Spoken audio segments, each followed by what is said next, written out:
오늘 말씀의 제목을 같이 한번 읽어보도록 하겠습니다. 자, 시작. 거짓 없는 사랑, 제자의 심장으로 하라. 오늘은 거짓 없는 사랑, 제자의 심장으로 하라라는 제목으로 로마서 강의 19번째 말씀을 함께 나누겠습니다. 오늘 우리가 붙들고 또 씨름해야 될 말씀은 로마서 12장, 또 그 중에서도 9절부터 21절까지의 말씀입니다. 우리가 앞서 로마서 1장에서 11장까지의 내용을 우리가 보았습니다. 그 속에서 우리는 무엇을 발견했고 또 무엇을 깨달았습니까? 바로 복음이었습니다. 그리고 12장으로 넘어오면서 지난주에 그러므로라는 단어를 접속사를 제가 끄집어냈습니다. 이 복음이라는 것이 무엇이냐? 하나님의 정말 장엄하고도 놀라운 구원의 경륜이라고 할 수 있죠. 이런 복음이 무엇인가에 대해서 우리는 정말 깊이 잘 알아야 됩니다. 마침 제가 지난 금요일에 온전한 복음이라는 제목을 가지고 말씀을 함께 나누었습니다. 우리 안에 심겨진 하나님의 말씀의 씨앗, 그것이 바로 복음입니다. 그리고 그 복음이, 그 씨앗된 그 복음이 우리 안에 들어왔을 때 어떻게 우리의 삶을 근본적으로 바뀌는 그 능력이 되는지에 대해서도 깊이 한번 나눴습니다. 여러분, 우리가요 복음을 생각할 때 좀 굉장히 단순하게 생각하는 경향들이 있을 수 있어요. 예를 들어 이 복음은 우리의 죄를 사하고 우리로 하여금 천국으로 가게 한다, 이렇게 이제 생각하는 경향들이 많습니다. 물론 이것이 틀렸다라는 게 아니라 이게 맞습니다. 정말 중요한 사실이죠. 그러나 우리가 이걸 가지고 복음을 제대로 관통했다라고 얘기하기는 어렵습니다. 그저 우리가 죄사함을 받았고 천국을 간다, 그것이 복음이다, 이렇게 얘기하는 것은 그 복음을 관통한 것이 아니라 복음의 그 주변을 이렇게 맴도는 모습과도 사실은 같습니다. 복음은요, 우리가 생각하는 그 구원, 천국을 훨씬 뛰어넘습니다. 그것은 예수 그리스도의 이 땅에 오신 성육신, 그리고 그분의 살아가시는 전생의 삶, 그리고 십자가의 죽으심과 그리고 부활, 그리고 다시 오셔서 새 하늘과 새 땅의 약속까지 이루시는 모든 것이 포함되어 있는 것이 바로 복음입니다. 그래서 이 장엄하고도 완전한 하나님의 계획, 이 모든 것을 토탈하여 그것이 바로 복음이라고 얘기할 수 있는 것이죠. 그런데 이 복음이 우리 안에, 말씀이 이 안에 심겨져 있다는 겁니다. 여러분들이 우리가 복음을 만났고 복음을 접했고 그 복음의 기쁨을 누리고 있다라고 말하는 이것은요, 바로 이 복음이 우리 안에 심겨져 있다는 겁니다. 근데 이 복음을 소개할 때 어떻게 소개하냐 하면 더럽지 아니하고 썩지 아니하고 쇠하지 않는 것이다, 이렇게 얘기합니다. 우리가 이 땅을 살아가면서 우리가 만나고 겪고 가지는 모든 것들은요, 죄의 때가 묻어 더럽습니다. 그리고 다 썩어질 것들입니다. 이 땅 끝나고 나면 다 버려져서 다 흙으로 돌아갈 것들입니다. 그리고 영원하지 않습니다. 그런데요, 우리에게 주신 그 복음, 우리에게 주신 그 놀라운 하나님의 그 복음은요, 그렇습니다. 더럽지 않습니다. 썩지 않습니다. 쇠하지 않습니다. 바로 그 더럽지 아니하고 썩지 아니하고 쇠하지 않은 그 능력이 우리 안에, 저와 여러분들의 그 심령 안에 심겨져 있다는 것입니다. 그 능력이 우리에게 있다는 것이죠. 만약 우리가 복음의 능력을 아까처럼 단편적으로만 얘기한다면 이 변두리에서 이렇게 빙글빙글 도는 거죠. 그저 죄 짓고 회개하고 죄 짓고 회개하고, 그저 그 복음이라는 것이 나의 죄를 씻고 구원 가는 것, 구원을 받는 것, 거기서 맴돌면서 내일마다 그 복음 앞에서 다시 죄를 짓는 나에 대한 어떤 절망과 낙심, 그리고 회개하고 용서해 달라는 이 모든 것들의 악순환의 반복, 거기에 머물러 있다면 말 그대로 복음을 관통한 게 아닙니다. 맴도는 것이죠. 만약에 그렇다면 오늘 12장에서 얘기하는, 오늘 12장이요 굉장히 어렵습니다. 여러분들에게 많은 것들을 요구합니다. 특히 사랑이라는 주제를 가지고, 거짓 없는 사랑이라는 주제를 가지고 저와 여러분들에게 많은 것들을 명령하십니다. 그런데 이 명령들을 우리가 읽을 때 만약에 우리가 그 복음을 제대로 관통하지 못했다면 오늘 말씀은 여러분들에게 엄청난 큰 짐이 될 겁니다. 아주 부담스러운 짐이 될 것이고요, 아주 이상적인 구호로 여겨지게 될 수도 있습니다. 그러나 우리가 온전히 그 복음을 관통하고 우리의 심장 가운데 그 복음이 관통되어지고 살아있는 말씀이 우리 안에서 역사하기 시작할 때에 오늘 우리에게 요구하시는 거짓 없는 사랑은요, 구원받은 자로서의 삶의 당연한 결과요, 열매요, 터져나오는 감사와 감격과 찬송이 될 수밖에 없을 것입니다. 지난주에 설교에 빗대자면 그러므로의 삶이 나올 수밖에 없다는 것이죠. 그렇다면 그 은혜 받은 자가 어떻게 살아야 하는가, 실천적인 내용이 12장부터 나온다고 얘기했고 지난주 첫 주에 우리가 나눴는데요, 오늘은 바로 사랑에 대한 얘기를 하려고 합니다. 자, 그러니까 오늘 그냥 사랑도 아니에요. 어떤 사랑이냐 하면 사랑에는 거짓이 없나니, 말 그대로 거짓 없는 사랑에 대해서 우리에게 말씀하십니다. 이 거짓 없는 사랑이라는 것을 그냥 얘기하는 것이 아니라 우리의 심장에 그냥 꽝 하고 대못을 박듯이 우리에게 명령하고 계십니다. 자, 오늘 이 거짓 없는 사랑이 우리에게 주시는 하나님의 명령이요, 우리가 회복해야 될 제자의 모습이라는 것을 우리가 먼저 생각하고 오늘 말씀을 한번 같이 대면했으면 좋겠습니다. 자, 먼저 그 사랑이 그러면 어디서 오는가라는 질문으로부터 오늘 말씀을 함께 나눴으면 합니다. 자, 9절 말씀을 함께 같이 읽어보겠습니다. 자, 시작. 사랑에는 거짓이 없나니 악을 미워하고 선에 속하라. 자, 오늘 9절 처음에는 사랑에는 거짓이 없다 이렇게 말씀합니다. 이게 굉장히 사실은 우리에게 아주 무겁고도 무서운 말씀일 수도 있습니다. 헬라어 원문에서 보면요, 헤 아가페 아니포 크리스토스라고 되어 있습니다. 이 뜻이 뭐냐면 직역하면요, 위선을 떨지 말아라. 너는 사랑을 가지고 위선을 떨어서는 안 된다. 너 사랑이라고 하는 가면을 쓰지 말아라. 너 사랑하는 척 연극하지 말아라. 이런 뜻입니다. 사랑에는 거짓이 없어야 된다.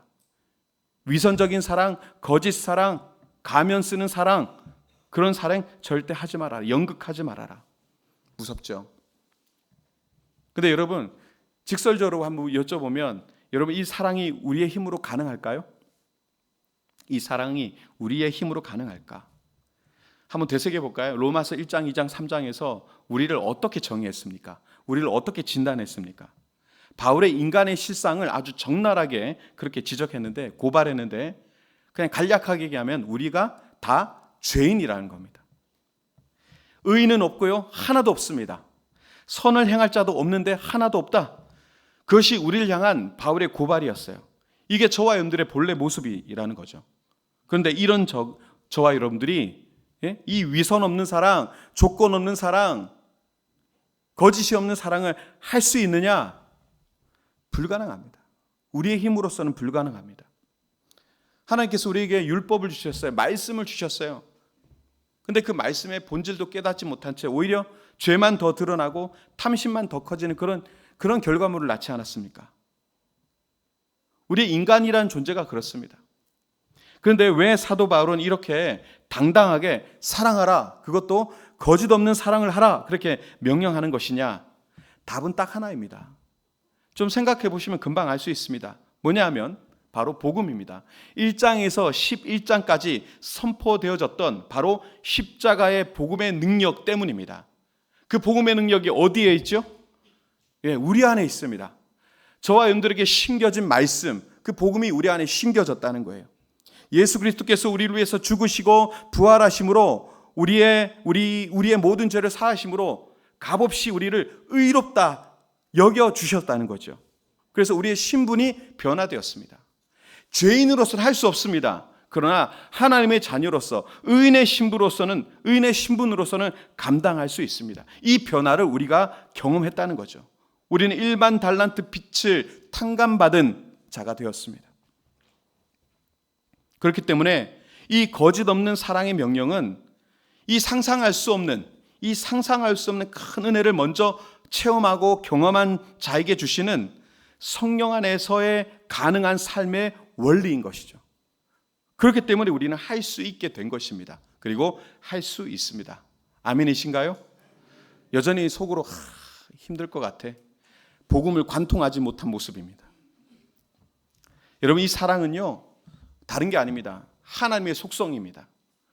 하나님은 자신이 나는 사랑이다라고 얘기했습니다. 이 사랑은 하나님의 속성입니다. 여러분, 하나님께서요, 우리를 사랑하실 때 우리의 자격이나 조건을 보셨습니까? 그렇지 않죠. 전혀 그렇지 않습니다. 하나님께서 우리를 사랑하실 때를 생각해 보십시오. 말씀에 이렇게 기록되어 있습니다. 우리가 아직 죄인 되었을 때, 우리가 아직 원수 되었을 때에 우리를 먼저 사랑하셨습니다. 까닭 없는 사랑으로 우리에게 다가오셨습니다. 이러한 사랑을 받은 자만이 지금 얘기했던 거짓 없는 사랑을 할 수 있는 것입니다. 그리고 한번 보십시오.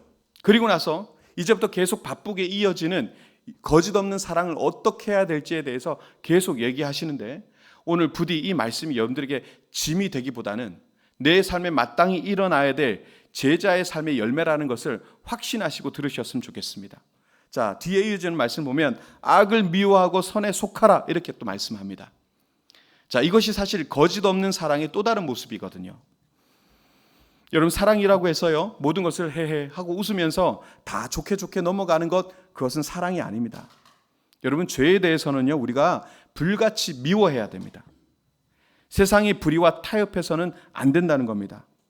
그러나 반대로 선한 것, 하나님이 기뻐하시는 것, 그것에는 우리의 모든 사활을 걸어서 그것을 붙들어내야 됩니다. 이것이 바로 깨어있는 제자의 모습입니다. 여러분들의 사랑은 어떻습니까? 어느 것을 붙들고 있습니까? 정말 악을 미워하고 선을 붙들려고 하고 있습니까? 아니면 세상과 적절히 타협하면서 그렇게 살아가고 있습니까? 자, 그러면 이 사랑이 그러면 어떻게 나타나야 될 것인가에 대해서 쭉 이어지게 되는데, 10절을 같이 한번 읽어보겠습니다. 자, 시작. 형제를 사랑하여 서로 우애하고 존경하기를 서로 먼저 하며. 아멘. 자, 이 말씀을 우리에게 주는 바 메시지가 무엇입니까? 이 거짓 없는 사랑은 먼저 우리의 믿음의 공동체, 이 교회 안에서 폭발적으로 나타나야 된다는 것을 우리에게 말씀하고 있습니다. 형제를 사랑하며 서로 우애하고, 형제 사랑, 필라델피아. 여러분, 이것은요, 그저 좋은 감정을 얘기하는 뜻이 아닙니다. 피를 나눈 가족처럼 뜨겁게 사랑하라는 것입니다. 이 사랑은 그런 사랑입니다. 그리고 존경하기를 서로 먼저 하라. 이건 또 무엇이겠습니까? 내가 대접받으려고 하지 말고 내가 먼저 사람을 나보다 더 낮게 여기고 섬기라는 말입니다. 이게 바로 제자 공동체의 모습이어야 한다는 것입니다. 여러분, 오늘 교회 안에 우리의 모습이 어떠한지 한번 돌아봐야 되겠죠. 서로를 높이려고 합니까? 나보다 더 낫다고 그렇게 여기십니까? 아니면 나보다 더 낫다고 여기십니까? 자기 주장, 자기 생각만 그냥 맞다고 얘기하고 다른 사람들의 얘기는 경청하지 않은 채 그렇게 고집스럽게 가는 모습이 우리에게 혹시나 있지 않습니까? 복음을 관통한 자는 그렇지 않습니다. 형제를 사랑합니다. 우애합니다. 존경합니다. 그것을 서로 먼저 합니다. 에헴하고 대접받으려고 하지 않습니다. 다른 일을 나보다 더 낮게 여깁니다. 이것이 우리의 모습이어야 되고 복음을 관통한 자의 올바른 열매입니다. 자, 11절 12절을 또 같이 한번 읽어보겠습니다. 자, 시작. 부지런하여 게으르지 말고 열심을 품고 주를 섬기라. 소망 중에 즐거워하며 환난 중에 참으며 기도에 항상 힘쓰며. 아멘. 자, 여기서도 게으르지 말고 열심을 품고 주를 섬길 것이며 환난 중에 참으며 기도에 항상 힘쓰라고 얘기합니다. 그런데 이런 사랑은요, 이런 사랑의 삶은 그냥 저절로 되는 게 아닙니다. 말씀대로 영적인 게으름을 버리고 성령이 주시는 열심을 품고 주님을 섬겨야 됩니다. 장차 우리에게 주어질 그 영광스러운 소망 때문에 어떤 환난도 기쁨도 참고 이겨내야 됩니다. 그리고 이 모든 것의 동력이 그러면 어디 있는지를 알아야 되겠죠. 뭐라고 되어 있습니까? 12절 끝에 기도에 항상 힘쓰라 이렇게 되어 있습니다. 이 모든 동력이 바로 기도로부터입니다. 우리 안에 있는 복음, 내 안에 계신 성령님께 우리가 무릎 꿇지 않고서는 이 사랑의 실천, 액션을 할 수 없다는 것이죠. 13절로 넘어가서 같이 한번 읽어볼까요? 13절 시작. 성도들의 쓸 것을 공급하며 손 대접하기를 힘쓰라. 자, 여러분, 사랑은 앞서도 똑같은 것이지만 사랑은 말로서 끝나는 게 아닙니다. 사랑은 액션입니다. 행동하는 것입니다. 여러분, 초대교회를 한번 보십시오. 그들은 자기의 것을 자기의 것이라 하지 않고 가지고 와서 서로 통용했다고 했습니다. 사도행전 2장의 내용이 나와 있습니다. 성령이 강림하여 처음 코이노니아 공동체를 이루었던 그 초대교회의 모습이 그랬습니다. 성도들의 쓸 것을 공급하는 모습. 여러분, 우리 교회는 어떻습니까? 내 옆에 지체, 또 내가 함께했던 사람들, 이 교회 안의 공동체의 사람들이 과연 어떤 어려움 속에 있고 어떤 신음 가운데 있는지 여러분 관심이 있으십니까? 그저 주일날 와서 그냥 나 하나 신앙생활 하나 건사하기 힘들어서 누구 돌아볼 여력 없이 그렇게 앉았다 가시는 분들이 혹여나 있습니까? 일전에 섬기던 교회에서 한 이제 집사님 가정이 굉장히 어려움이 있었어요. 사업이 부도가 났습니다. 당장 길거리에 거의 나앉게 되었고요. 근데 그럴 때 교구 식구들이 어떻게 했냐면 자기들도 넉넉하지 않거든요. 그런데 십시일반 돈을 모아서 그분에게 드렸습니다. 어떤 분은 우리 집에 얼마든지 있어도 되니까 오라고. 그리고 방도 내어줬습니다. 돌아가면서 구역 식구들이 음식을 싸다가 같이 대접하기도 하고 그냥 불러내서 밥을 사주는 일을 서로 함께 했습니다. 그리고 모일 때마다 함께 구역 예배 드릴 때마다 같이 손을 얹고 기도해주고 또 격려하고 눈물로 같이 울고 그렇게 했습니다. 여러분, 이게요 손 대접하기를 힘쓰는 사랑의 모습입니다. 여러분, 이건 세상에 없는 겁니다. 이건 교회의 능력이거든요. 세상이 줄 수 없는 사랑, 이런 사랑이 우리 교회 안에 있어야 된다라는 것. 우리 15절도 같이 읽어보겠습니다. 자, 시작. 즐거워하는 자들과 함께 즐거워하고 우는 자들과 함께 울라. 아멘. 여러분, 이게 진짜 공감이죠. 이게 근데 굉장히 쉬울 것 같지만 너무너무 어렵습니다. 인간의 심보가 그렇지 않거든요. 여러분, 남 잘 되면 여러분 어떻습니까? 사촌이 땅을 사도 배가 아픈 게 인간이거든요. 남 잘 되는 거 꼴 보기 싫고 배 아프고요. 남 우는 거 보면 아이고 말떡다 꼬소야 합니다. 그것이 인간의 그런 그 안에 있는 못된 심보들이거든요. 즐거워하는 자들과 함께 즐거워하고 우는 자들과 함께 우는 것, 쉬운 것 같지만 어렵습니다. 이 또한 성령님의 도우심, 내 안에 복음의 능력이 있을 때도 가능합니다. 우리 16절도 같이 읽어보겠습니다. 시작. 서로 마음을 같이하며 높은 데 마음을 두지 말고 도리어 낮은 데 처하며 스스로 지혜 있는 채 하지 말라. 아멘. 이 문장을 간단하게 얘기하면 겸손입니다. 겸손. 서로 마음을 같이하여 높은 데 마음을 두지 말아라. 겸손하라는 겁니다. 교만하지 말라는 겁니다. 왜? 여러분, 이게 겸손이 없으면 절대 하나가 될 수가 없어요. 서로 막 살아 움직이면요, 이게 아무것도 안 됩니다. 심지어 예전에 이런 책 제목도 있었어요. 내가 죽어야 교회가 산다. 내가 죽어야 교회가 산다. 목사가 죽어야 됩니다. 장로가 죽어야 됩니다. 내가 죽어야 교회가 삽니다. 내가 죽어야 구역이 삽니다. 근데 내 주장, 내 의, 이것들이 너무 강한 순간 하나 되기가 어렵습니다. 서로 부닥칩니다. 싸웁니다. 깨뜨려집니다. 이 겸손, 이 교만하지 아니함. 근데 이 모든 것, 이 또한 우리의 힘으로 안 된다는 겁니다. 내 안에 복음, 성령께서 우리의 마음을 주장하시고 우리가 받은 그 은혜가 정말 가슴 깊이 사무칠 때 이 모든 것들이 가능하다는 것입니다. 이 사랑에 대한 얘기를 했습니다. 그런데 이 사랑이 여기서 중단되느냐? 아니요. 어디까지 가야 되느냐? 자, 이 보시면은 원수를 품는 길까지 가야 된다라고까지 얘기합니다. 교회 담장을 넘어서 나를 미워하고 힘들게 하는 사람들, 심지어 원수에게까지도 나아가야 된다. 이것이 바로 제자도의 절정이라고 우리에게 얘기하고 있습니다. 14절을 같이 읽어보겠습니다. 시작. 너희를 박해하는 자를 축복하라. 축복하고 저주하지 말라. 아멘이십니까? 이게 쉽게 아멘이 되시나요? 여러분, 사실 이건 말이 됩니까? 나를 정말 진저런하게 못 살게 구는 인간이 있어요. 여러분 축복하실 수 있으세요? 저주를 부어도 시원찮을 판에 어떻게 축복이 가능합니까? 17절 18절도 같이 한번 읽어보겠습니다. 자, 시작. 아무에게도 악을 악으로 갚지 말고 할 수 있거든 너희로서는 모든 사람과 더불어 화목하라. 아멘. 예전에 이런 법이 있었죠. 함무라비 법. 바빌로니아 가면 함무라비 법전에 눈에는 눈, 이에는 이, 동해 복수법이라고 합니다. 이게 세상의 방식이에요. 사실 이것도 고급스러운 법이에요. 그 당시에는. 눈에는 눈, 이에는 이, 이게 됩니까? 아니요. 사람이요. 말씀드렸지만 한 대 탁 때리면 같이 한 대 때리고 끝납니까? 한 대 맞는 순간 돌 들고 죽이려고 달겨드는 게 인간의 심보거든요. 그런데요, 그리스도의 제자는 다릅니다. 다를 수밖에 없습니다.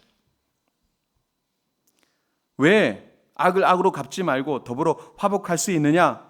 왜 원수를 사랑할 수 있느냐? 오히려 원수를 축복할 수 있느냐? 이유는 단 하나입니다. 왜 또 우리가 이렇게까지 해야 되느냐? 그것도 하나입니다. 우리가 하나님으로부터 이보다 더 큰 죄를 용서받았기 때문입니다. 우리는 1만 달란트 탕감받은 자들입니다. 그렇기에 지금 저기 100데나리온 빚진 자를 우리가 용서할 수 있어야 되는 것입니다. 저 원수를 용서할 수 있어야 된다는 겁니다. 우리가 이 원수를 얘기할 때 좀 막연하게 생각할 수도 있을 것 같아요. 지금처럼 이런 원수 얘기하니까 좀 거창하게 상상할 수 있겠지만, 그러나 오늘 우리가 마주하는 원수를 그저 총칼 들고 있고 칼 든 사람, 그런 게 아니라 조금 생각해 보면 이런 거라고 할 수 있죠. 가짜 뉴스, 악의적인 댓글, 뒤에서 수근수근함, 이 모든 것들을 통해서 사람의 인생을 파괴하는 그런 사람들, 그게 원수일 수 있고요. 공동체 안에서 화평을 깨고 자기 이익만, 자기 주장만을 추구하고 다른 사람들에게 깊은 상처를 주는 이기적인 모습들, 이것이 오늘날 우리가 만나는 원수의 다른 모습 아니겠습니까? 몇 해 전에 지방의 한 작은 교회가 지역사회의 이 어려운 이웃들을, 그러니까 특히 아무도 돌보지 않은 복지의 사각지대에 있는 사람들을 돌보려는 쉼터라는 것을 만들어서 운영하기 시작했습니다. 굉장히 좋은 의도잖아요. 그래서 다들 너무 좋다고, 그리고 격려했습니다. 그 열심히 하는데, 근데 그게 얼마 지나지 않아서 지역 주민으로부터 엄청난 극심한 반대와 민원을 받게 됐어요. 왜 그러냐면, 여러분 아시겠지만 제가 서울에서도 봉천동에서 사역을 할 때는요, 목요일 날 오전에 9시부터 12시까지 항상 구제금을 줬어요. 아무것도 할 수 없습니다. 그날은 얼마나 많이 오는지 몰라요. 박스 줍는 분들부터 시작했고 모든 그 독거노인들 또 홈레스들이 다 찾아옵니다. 쉴 새 없이. 나중엔 1,000원 줬다가 너무 많이 오니까 500원으로 내렸어요. 너무너무 많이 와요. 근데 이 동네 사람들이 알고 저 멀리서도 다 찾아와서 계속 거기서 밥도 얻어먹고 그 주변을 서성거리게 되니까, 왜 하필이면 우리 동네냐, 집값 떨어진다, 아우 보기 싫다, 동네가 너저분해진다, 그런 말들을 막 쏟아내기 시작했고, 교회와 쉼터 주변에다가 막 이상한 글도 붙이고요. 심지어는 아침에 밤에 몰려갖고 거기다 오물을 교회에다 던지고 가는 거예요. 이런 일이 생기니까 사람들이 와서, 그 성도들이 와서 열심히 섬기는데 거기 와서 막 욕을 하니까 이분들이 두려워서 교회를 떠나게 되고요. 시험 들어서 교회를 떠나게 되고요. 이걸 지켜보던 목사님 또 성도님 중직들은 너무 절망에 쌓였습니다. 그들에게 말 그대로 박해요, 또 원수가 다가오게 된 거죠. 그런데 그때 이 교회가 어떤 선택을 했느냐? 똑같이 싸웠겠습니까? 그러면 오늘 제가 이 예화를 들지도 않았을 겁니다. 그들은 새벽마다 모여서 기도했습니다. 저들을 저주하고 비난하는 사람들을 위해서 기도했습니다. 오히려 하나님, 저들을 축복하옵소서, 저들의 마음을 열어주옵소서, 저들도 하나님의 사랑을 알게 하여 주옵소서. 그리고 그걸 계속하면서 반대하는 사람들이 오잖아요. 그럼 일부러 달려가서 따뜻한 차도 내주고